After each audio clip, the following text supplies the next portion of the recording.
I'm leaving, just like you told me to.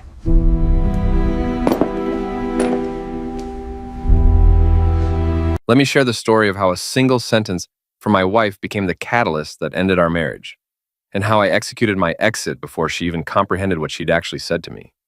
My wife and I had shared 6 years together. The initial years weren't awful, but they certainly weren't remarkable either. Somewhere around the 4th year mark, I noticed shifts beginning to occur. She secured a position with a downtown consulting firm, developed new friendships, and started spending increasing amounts of time away from home. At first, I didn't object. Everyone requires their own identity and social connections, correct? Then Dominic entered our lives. He was her colleague, who rapidly became her supposed best friend. Suddenly, everything revolved around Dominic. Lunch appointments with Dominic, extended project sessions with Dominic, perpetual text messaging with Dominic. Whenever I suggested their relationship appeared inappropriate for a married woman, she'd dismiss my concerns as jealousy and accuse me of harboring antiquated perspectives about platonic friendships between men and women. Perhaps her assessment was accurate, or perhaps I simply recognized the reality of what was unfolding before me. The breaking point arrived on a Friday evening, marking the 3rd consecutive weekend she'd arranged to go out. I found myself in the kitchen preparing my own dinner, since she obviously had no intention of being present. She descended the stairs wearing this specific black dress, you understand the type, the kind women select when they're attempting to captivate someone's attention. Her makeup appeared flawless, hair immaculately arranged, and she wore that expensive perfume I'd purchased for her last Christmas that she insisted she was preserving for meaningful occasions. Apparently, nightclub visits with Dominic now qualified as meaningful. "You're actually going out again?" I inquired, maintaining a neutral tone, simply exhausted by the pattern. She pivoted toward me with an expression I'd never witnessed before.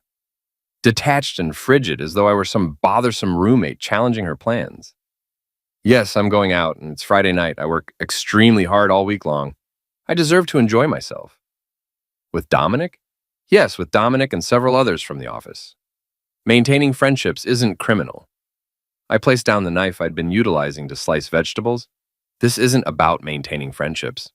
This is about demonstrating respect. This is about recognizing priorities within a marriage. If you genuinely can't tolerate how I choose to live," she interjected, placing heavy emphasis on the word "my," "then simply leave." The kitchen became silent, aside from the sound of water flowing from the faucet I had neglected to shut off. She grabbed her purse, checked her phone, and proceeded toward the exit. "I'll return late. Now don't bother waiting up for me." The door closed firmly. Her engine ignited. Taillights disappeared down our street. I remained standing there, perhaps 5 full minutes, processing not merely her words, but her delivery. The absolute dismissal. The complete absence of concern regarding my feelings or what this behavior was doing to our relationship.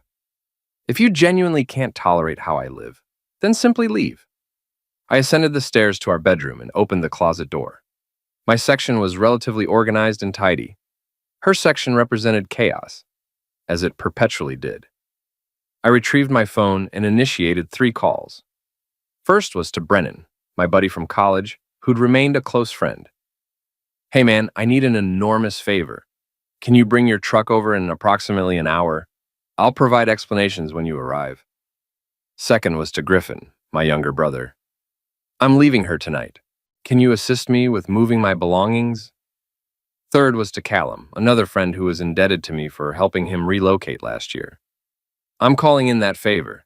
Need some muscle, and I need it immediately." Then I commenced packing. 6 years of marriage, 6 years of shared space and possessions and existence. I'd contemplated this moment previously in abstract hypothetical terms, but now that it was genuinely happening, I experienced this unusual calmness. No fury, no grief, just absolute clarity about what needed to happen. I retrieved my suitcases from the garage and started with clothing items. Then, personal belongings, documents from our file cabinet, my laptop computer, the tools in the garage that were genuinely mine, my grandfather's signed baseball that held sentimental value, photographs of my family that didn't include her in them. I left behind every single item that belonged to her or represented joint purchases. The furniture could remain hers. The dish sets could stay. The television was a joint purchase, but I had no interest in it. The expensive coffee maker she could keep. What I collected was exclusively mine. What defined my identity before her, what I'd require to reconstruct my life after her. Brennan appeared first, assessed my facial expression, and simply stated, "Where do you want me to start loading?" That represents genuine friendship. No interrogation, no questions, just immediate action. Griffin arrived approximately 20 minutes later, accompanied by Callum. We operated like a coordinated military unit, organized, efficient, maintaining relative silence. Around midnight, Griffin inquired, "You're absolutely certain about this decision?" I looked directly at him. She explicitly told me if I didn't appreciate her lifestyle, I should leave. I'm simply following her suggestion. He nodded in understanding. Fair enough, then? By 2:30 in the morning, both trucks were completely loaded with my possessions. The bedroom closet displayed this striking contrast, her side overflowing with clothes and shoes and handbags. My side entirely empty, just bare hangers suspended from the rod and vacant shelves. I proceeded downstairs and composed a brief note, positioning it on the kitchen counter where she'd immediately notice it. "You're right, I don't like it." So I left. I removed my wedding ring and positioned it beside the note on the counter.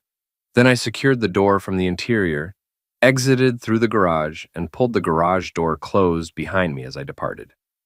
Brennan inquired where I was heading. "Your place. If that arrangement still works for you. I'll determine permanent living arrangements this week. Stay however long you require, brother." I followed his taillights through the empty streets at that early hour. My phone remained powered on, but I'd already determined I wouldn't answer any calls tonight, tomorrow, or potentially ever again. She desired her lifestyle. She could possess all of it without my presence in it. The clock on my truck's dashboard displayed 3:14 when I pulled into Brennan's driveway. I grabbed a single suitcase, leaving the remainder for morning. Inside his house, I finally permitted myself to check my phone. No calls, no messages whatsoever. She likely wasn't even home yet from her evening out. I configured an alarm for 8 a.m. I had substantial tasks to accomplish tomorrow. Bank accounts requiring separation, utilities needing cancellation, addresses requiring updates, attorneys needing consultation. But tonight, I simply went to sleep.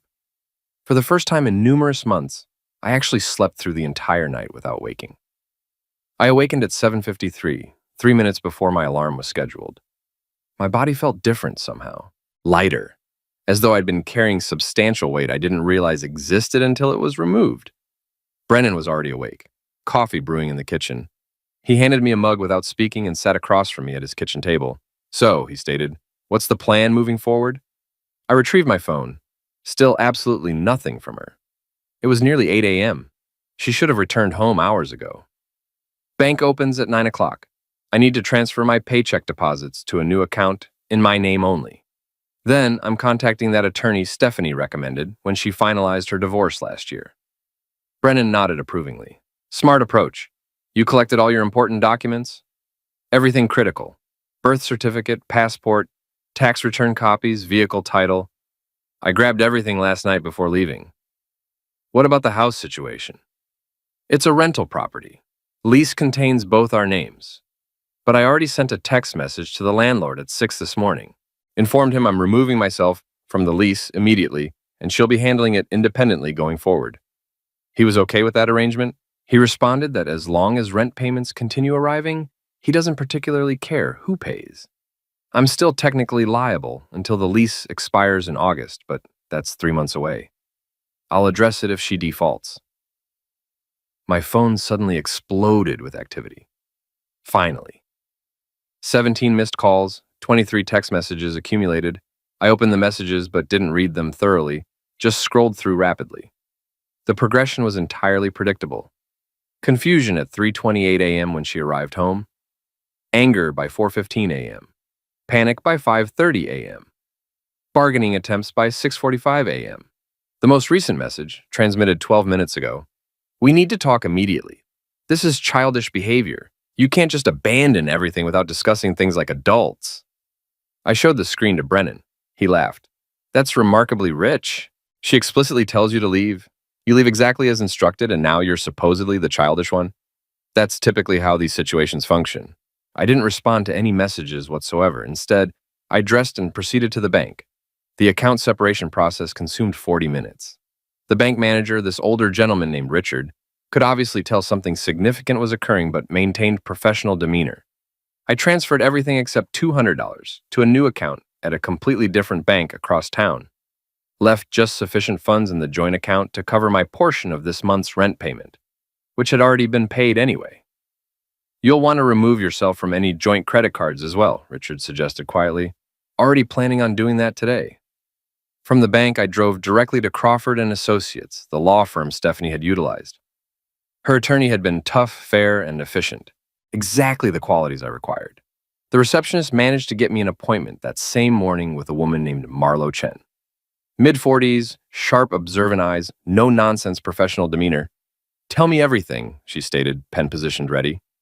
I laid out the entire situation. 6 years of marriage, no children, thankfully, no joint property except furniture and household items I had no interest in claiming. Vehicle titles were separately held. No significant shared debt except the joint credit card I was removing myself from immediately. The rental lease I was extracting myself from. Good, that simplifies the situation considerably. She made detailed notes. Any infidelity involved? Emotionally, definitely yes. Physically, I don't know with certainty and honestly don't care to discover the answer. Fair enough. Virginia is a no-fault state anyway, so it doesn't particularly matter unless you wanted to pursue it for alternative reasons. I don't. I simply want out. Clean, fast, equitable. Marlo smiled slightly. My favorite type of client. The ones who want to move forward with their lives, not seek revenge. Oh, I already obtained my revenge. I took her advice and left exactly as she suggested. She actually laughed at that. I'm going to enjoy this case. Give me 3 days to draft all the paperwork. In Virginia, you're required to be separated for 1 full year before divorce becomes final, if there's no mutual agreement, or 6 months if both parties consent to the terms. She won't consent initially. They never do at first, but they typically come around when they realize fighting costs substantial money. Marlo closed her folder. One additional thing, don't engage with her. She's going to attempt every possible approach to get you to respond, to meet up, to talk. Don't do it. Everything goes through me exclusively from this point forward. Understood? I departed her office feeling even better than I had that morning.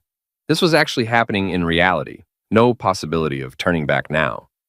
My phone rang displaying her number. I declined the call. It rang again immediately afterward. Declined again. Then a text message arrived. Your brother gave me Brennan's address. I'm coming there. I called Brennan immediately. Change of plans. I'm staying at Griffin's place tonight and she's figured out where you live. Want me to tell her to leave if she appears? Just don't answer the door. She'll comprehend the message eventually. I drove to Griffin's residence across town. He worked remotely from home as a software developer, so he was present when I arrived. Moving in? He inquired, observing my suitcase. Just for tonight. She tracked me down to Brennan's location. Persistent, desperate. Griffin's apartment was smaller but comfortable enough. He set me up in his spare room, which was really just an office containing a futon. You seem okay, he observed, calmer than I anticipated. I made this decision weeks ago, honestly. Last night was simply the execution of the plan. Weeks ago? I sat down on the futon. Yeah, approximately a month back. She stayed out until 4 a.m. on a work night. Came home, didn't apologize, didn't explain anything. Just went to sleep as though it was completely normal behavior. That's when I knew. Knew what specifically? That I'd already lost her. Maybe I never genuinely had her to begin with. Either way, I was finished pretending everything was fine. Griffin grabbed 2 beers from his refrigerator and handed me one. To new beginnings. To self-respect, I countered. We clinked bottles together. My phone buzzed again. This time it wasn't her. It was her sister, Sienna. Don't answer, Griffin stated. Wasn't planning on it. But I read the message. What did you do? She's absolutely losing her mind. Call me immediately. I blocked the number. Then I methodically went through my contacts list and blocked her parents, her sister, her brother, and 3 of her closest friends who I knew would attempt to run interference on her behalf. Scorched earth approach? Griffin asked. Clean boundaries, I corrected. They chose their allegiance the moment they reached out on her behalf instead of asking what actually happened. My phone finally went quiet. I spent the remainder of the day establishing my new normal existence, changed my address with the Postal Service, updated emergency contacts at work, removed her from my health insurance beneficiary list, canceled the joint credit card. Each task felt like severing another thread that connected me to a life I didn't want anymore.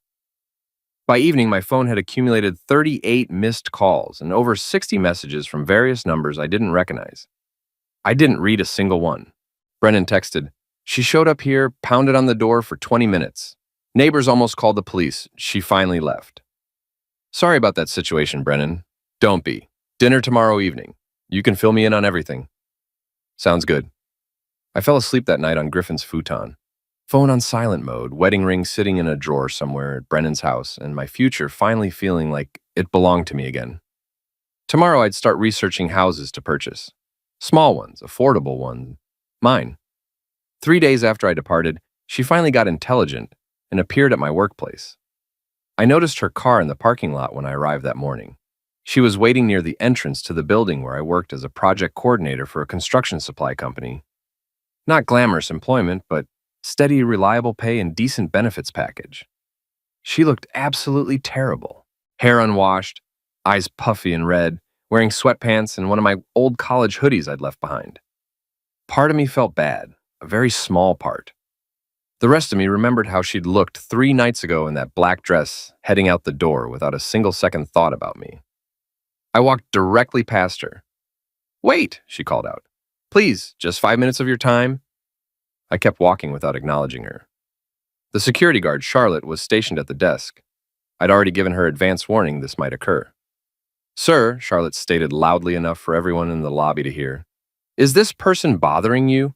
"Yes," I stated simply. "Ma'am, you need to leave the premises immediately, or I'll be forced to call the police." "Are you serious right now?" My wife's voice cracked with emotion. "I just want to talk to my husband." "He's asked you to leave. That means you're trespassing on private property." I didn't look back, just continued walking to the elevator. I heard her begin crying behind me, but I pressed the button and waited. The doors opened. I stepped inside.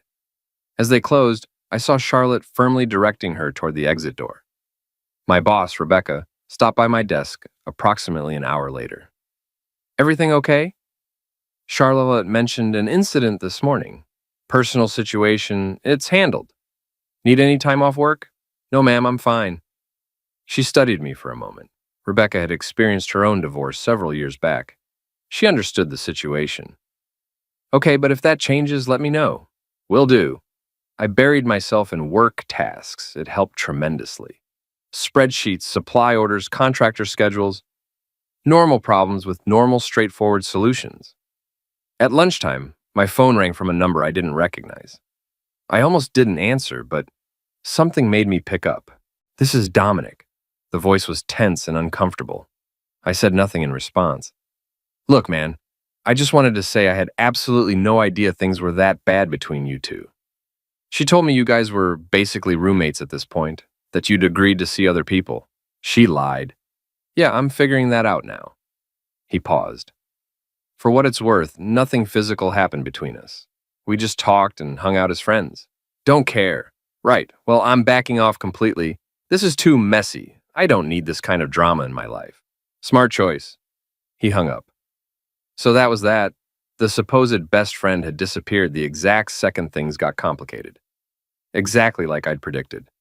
These guys never stick around when the fantasy becomes reality. They want the excitement and attention, not the messy aftermath. That evening, I met Brennan for dinner at a sports bar near his place. We grabbed a booth in the back section. "She came by again today," Brennan said. "Different approach this time. Calm, sad, vulnerable. Asked if I'd just tell her where you were staying." "What did you say?" "That I'd promised not to reveal that information." She tried the whole friendship angle, how long we've known each other, how I should care about both of you. Brennan took a drink. "I told her I do care about both of you, and that's why I'm respecting your boundaries and keeping my word to you." Brennan grinned. She didn't appreciate that much. "I bet. Her little boyfriend bail yet? Called me today, gave me the whole innocent speech, then said it was too messy and he's out." Brennan laughed. "Classic. These dudes are all identical. Big talk until there are real consequences. My phone buzzed. Another unknown number. I showed Brennan the screen. That's like the 10th different number she's tried contacting you from, he said. 12th, actually. You going to get a new number? Already ordered a new SIM card. It should arrive tomorrow. The message read, I know you're angry, I know I messed up, but we took vows, for better or worse.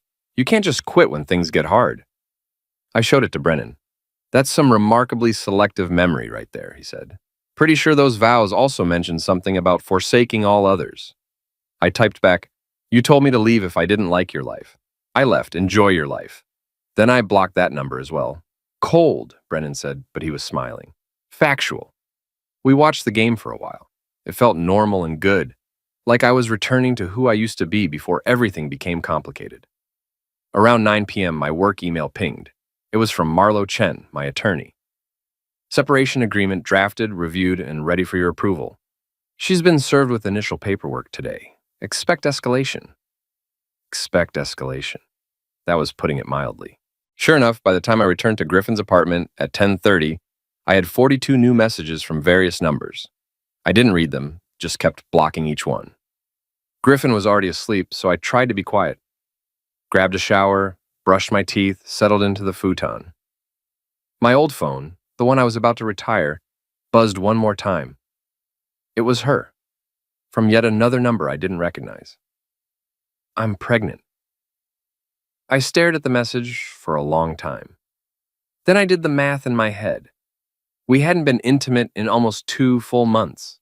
She'd been on birth control for years, and even if by some miracle it was true, the timing didn't add up at all. I screenshot the message and forwarded it to Marlo with a note. Document this, it's false, but she's desperate. Marlo responded within minutes. Already noted in the file, this is a common tactic. Don't engage whatsoever. I blocked the number and finally plugged in my new SIM card. New number, new chapter. I sent it only to the people who mattered. Griffin, Brennan, my parents, Rebecca at work, Marlo. That was it. Nobody else. I fell asleep wondering how long she'd keep trying before she finally accepted that I meant exactly what I said, that I was actually gone for good. That the man who would have fought for her, who would have done anything to save the marriage, who would have bent over backwards to make her happy, that man had died the moment she told me to leave if I didn't like her life. And in his place was someone who finally understood that you can't love someone into respecting you. You can only respect yourself enough to walk away. The pregnancy lie lasted exactly 48 hours. Marlo called me Tuesday afternoon. She's already backtracking on the pregnancy claim. Her lawyer reached out saying she was emotional and mistaken about the timing. They want to discuss terms. No discussion, standard separation, split what little joint assets we have 50-50. I keep my truck, she keeps her car. Everything else can be divided or sold. I don't care. You're making this very easy for me. That's the goal. But she wasn't finished trying. Thursday evening, I was researching houses online when Griffin came into the living room with a strange expression. Your in-laws are outside. I looked up. Here? Yep, both of them sitting in their car. I walked to the window. Sure enough, there was her father's sedan parked across the street. I could see 2 figures sitting inside. What do you want to do? Griffin asked. Nothing. They can sit there all night if they want. And they did. For 3 hours, just sitting there in the dark, waiting. For what? I don't know. For me to come out and have some tearful reconciliation conversation, to yell at them, to apologize. Around 10 p.m., they finally drove away. Griffin shook his head. That was weird. That was desperation. Friday morning at work, Rebecca called me into her office. I need to tell you something, and I'm not happy about it. My stomach dropped. What's up? Your wife called our main line yesterday. Told the receptionist she needed to reach you urgently for a family emergency. When pressed for details, she admitted there was no emergency. She just wanted to talk to you. I'm sorry, Rebecca held up her hand. I'm not telling you this to reprimand you. I'm telling you because I've instructed our entire front desk staff that calls from her are not to be transferred under any circumstances. Period. I've dealt with this situation before, from the other side. I know how ugly it gets. Thank you. But I need to know this isn't going to affect your work performance. It won't. I'm handling it. Good. Because you're actually one of my most reliable people. I'd hate to lose that. I went back to my desk feeling lighter. Having Rebecca in my corner mattered more than I'd expected. At lunchtime, I drove to a property across town. Small two-bedroom house in an older neighborhood. Nothing fancy, but the price was right and it had good structural bones. The kind of place I could actually afford on my salary alone. The agent, a guy named Harrison Burke, met me at the door. First-time buyer? Second, but first-time solo. He got it immediately. Didn't ask questions, just showed me around. The house needed work, paint, new flooring in the kitchen, updated fixtures, but it was structurally sound. Roof was only 3 years old. Furnace worked fine. "I'll put in an offer," I said. "You sure? You've only seen one place." "I'm sure." That evening, Brennan invited me to his gym. I hadn't worked out properly in months. Too tired, too stressed, too busy dealing with everything else. The gym felt good. Lifting weights, running on the treadmill, just existing in a space where none of the drama could reach me. Afterward, in the parking lot, Brennan brought up something I'd been avoiding. "You haven't actually told me how you're feeling about all this." I leaned against my truck. Honestly, relieved. Not sad. I was sad months ago when I realized she'd already checked out, when I understood that the woman I married wasn't the woman living in that house anymore. By the time I left, I'd already grieved the relationship. Brennan nodded slowly. "That makes sense. The only thing I regret is not doing it sooner. I wasted 6 months trying to fix something she'd already broken." My phone buzzed. New number, but I recognized the area code. Her parents again. The voicemail came through a minute later. Her father's voice, stern and disappointed. "I raised you better than this. Walking out on your wife without even trying to work things out. Your parents would be ashamed of you." I deleted it without finishing listening. "They getting nasty?" Brennan asked. "Starting to. Your actual parents know what's going on?" "Yeah, I called them Sunday, told them everything. They said they'd been worried something was wrong for a while, that she'd seemed distant and disconnected at family gatherings." "What did they say about you leaving?" "My dad said sometimes the bravest thing you can do is admit something isn't working and walk away with your dignity intact." Brennan smiled. "Smart man. He's been married to my mom for 34 years. He knows what a good marriage looks like and what it doesn't look like." Saturday morning, I moved my belongings from Griffin's apartment to Brennan's spare bedroom. More permanent arrangement until the house closed, if it closed successfully. Marlo called while I was unpacking boxes. Good news and bad news. Good news first. "Your offer on the house was accepted. Inspection is scheduled for Tuesday." And the bad news? She's contesting the separation terms, wants spousal support payments. I actually laughed out loud. "On what grounds? We both work full-time. She makes more than I do. She's claiming she sacrificed career opportunities to support your marriage. That's complete fiction. I know, her lawyer knows, but she's grasping at straws. We'll shut it down easily enough." "How long does this drag things out?" "Maybe a month, 2 at most. She doesn't have a leg to stand on legally." After I hung up, Brennan asked, "Spousal support? She's trying. That's genuinely insane. That's genuinely desperate." Sunday, I did something I hadn't done in months. I went to church. Not because I was particularly religious, but because it was something I used to do before everything fell apart, before I started skipping, to avoid the questions, the concerned looks, the awkwardness of showing up alone while she slept off another late night. The pastor's sermon was about letting go of what weighs you down, about trusting that closing one door allows another to open. I'm not saying it was divine intervention, but the timing was remarkably good. After service, an older couple I'd known for years stopped me. "We haven't seen you in a while," the wife said gently. "I've been dealing with some things. We heard. Small community." She touched my arm gently. "Sometimes the hardest decisions are the right ones." I wasn't expecting that. I'd braced myself for judgment or criticism. "Thank you. You take care of yourself. You deserve happiness." Walking to my truck, I realized something.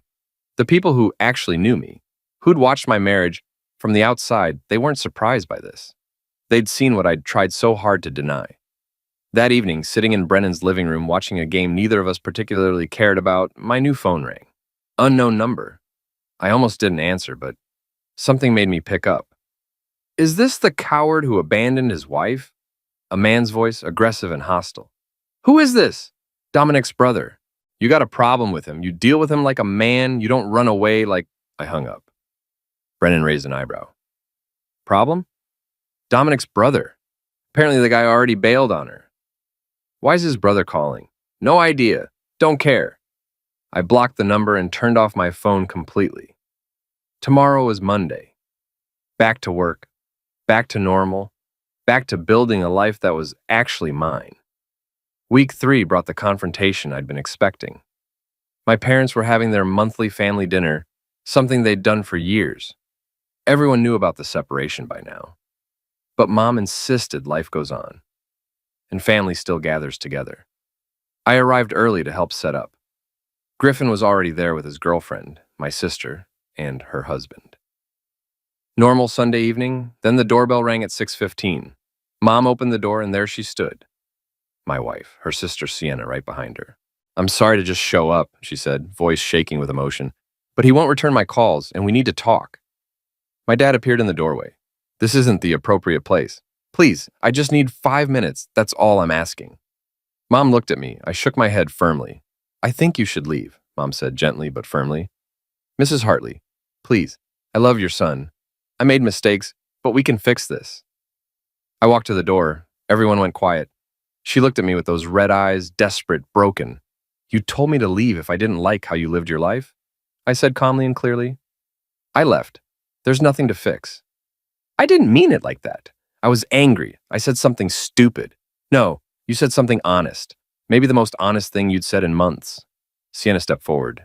"You're being cruel. She's trying here. She's trying now. Where was this effort when I asked her to stop going out every weekend? When I asked her to set boundaries with Dominic? When I begged her to go to counseling?" Silence. That's what I thought. I looked at my wife one last time. "You had a husband who would have done anything for you, who stayed faithful, who tried. You threw that away. Don't come crying now that Dominic bailed and you're alone." Her face crumpled. Sienna grabbed her arm.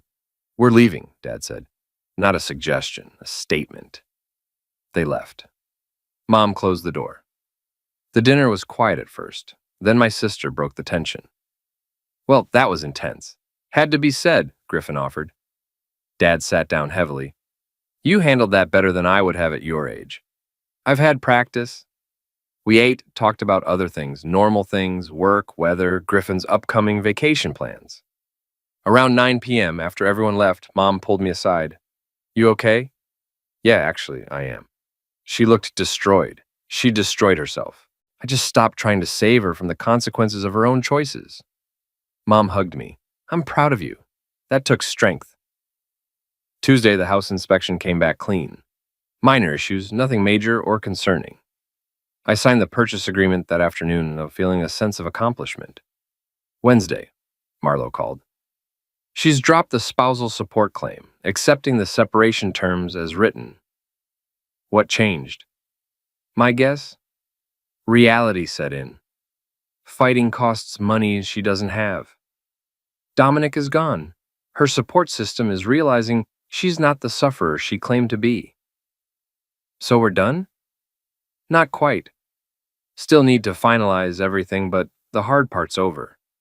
6 months and you're officially divorced. 6 months felt like forever and no time at all. Friday evening, I got the keys to my house.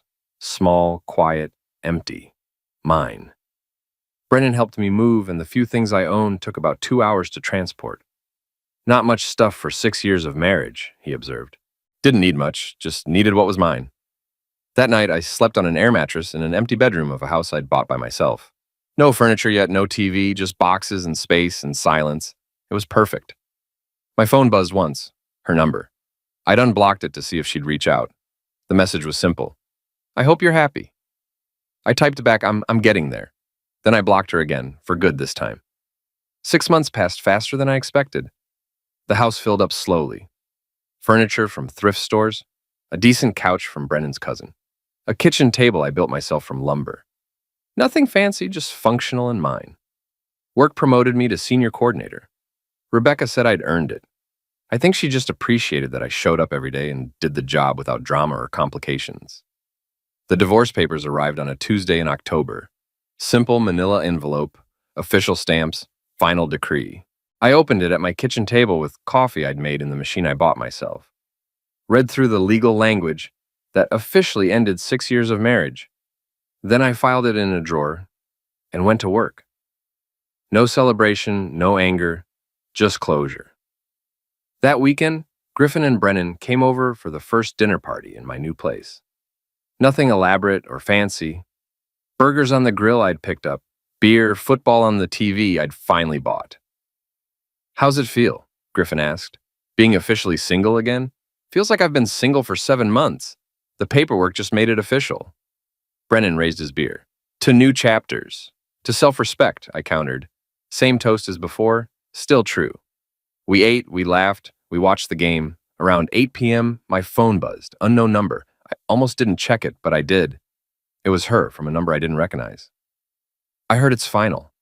I just wanted to say I'm sorry for everything. You deserve better." I stared at the message for a long time. Then I typed back, "I know, that's why I left." I blocked the number and set my phone down. Griffin noticed. "Her?" "Yep." "You okay?" "Yeah, I'm good." And I was. For the first time in years, I was actually good. Not perfect, not completely healed, but good. I had a house, a job I liked, friends who had my back, family who understood, space to breathe, room to grow. I'd learned something important through all of this. You can't make someone respect you. You can't love someone into treating you right.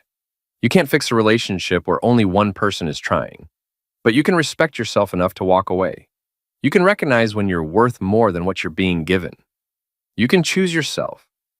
That Friday night, she told me to leave if I didn't like her life. She thought she was calling my bluff, that I'd never actually do it, that I'd bend, that I'd break, that I'd beg. Instead, I took her advice. I left. And I built something better, not with her, despite her, because of me. The divorce was final. The chapter was closed, the door was locked, and I was finally free.